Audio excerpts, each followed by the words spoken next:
I may have touched on this subject in other videos, but I've seen it come up a couple of times in comments, and it's I think worth going over it again. There's all kinds of scientific theories and all kinds of stuff and blah blah blah, and this whole notion that I wish science had perfect integrity, but it really doesn't. There's been a lot of kind of cracked science, and one that really bothers me is this idea that it's predictable, that we can predict or even come up with any number whatsoever regarding the probability of life forming on other planets, whether it's carbon-based or not or whatever, but just the idea of it, that there's any way to calculate that number. We obviously haven't been able to recreate life in a test tube or beaker or vial or petri dish or anything else. We haven't built a reproducing organism. We have absolutely no idea how improbable it is. Just none. No idea.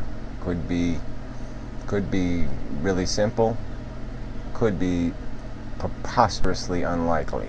Our history could be, there could be events like 700 lightning strikes, within 10 minutes in the same, 4-foot radius. I mean, there could be a preposterously improbable event that led to the creation of the first reproducing organism that was capable of mutation and change.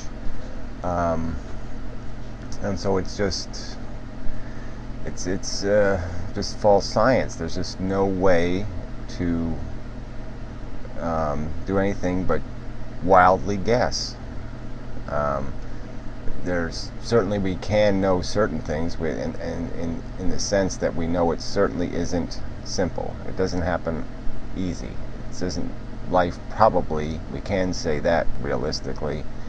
It just probably isn't popping up all over the place, because it does seem, the fact that we can't recreate it does seem to indicate it isn't simple. It does require a very narrow and specific set of circumstances. And then even when you go through our evolution, there's all these stages to our evolution. I mean, life existed on this planet for some 4 billion years now, and it wasn't until, maybe 20,000 years ago that an organism finally acquired the capacity of language and to store and accumulate, I hate that word, over time, knowledge. And so here's another, could be an incredible improbability. We just don't know. I mean, obviously in 4 billion years, no organism on Earth acquired our level of thinking intelligence, and our capacity to have an evolving intelligence. That might be a better way to put it.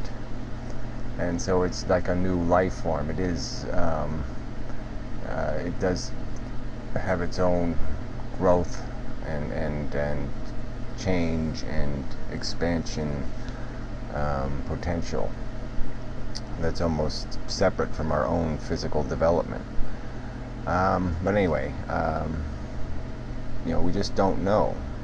We don't know how improbable a brain was, eyeballs, the whole thing. It's just each one of these steps in evolution could have been highly improbable. I mean, the scenario is that as the winners of the lottery, so to speak, our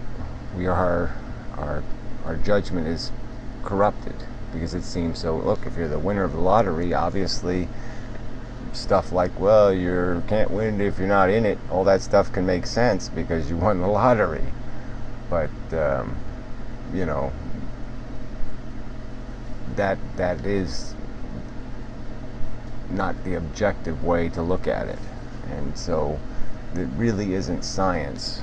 You know, when people pop these numbers, just pull them out of a hat and say, okay, well, there's a zillion possible planets, and so, well, there must be all kinds of life out there, because life can only be, well, it's only 10 billion to 1 odds or some other kind of number, and just there's no point in making a number up, because there's absolutely no way to make that calculation. It's just, it's created, it's contrived, it's invented. It's not science, it's bullshit. And you know, unfortunately I see some of that in physics. I mean, there's, you know, some little irregularity that they haven't explained in the math, and all of a sudden there's multi-dimensional universes, and, you know, time warps and all kinds of other crap, and it's just rampant speculation, and just you know, based on you know, it's almost like a henny penny scenario. I mean, it's, you know, one little, you know, a leaf falls off a tree and all of a sudden the sky is falling, or whatever. I mean, it's just this, it's an invention of, it's an excuse to, you know, just run with nonsense, and it just goes way too far to call it science. It's out on way too thin a limb. And certainly speculation is great, imagination is great, but let's not call that science. So anyway, just a little shot at the, you know, I can't remember the guy's name who came up with the, you know, life probability equation, but it's bullshit. It's bullshit.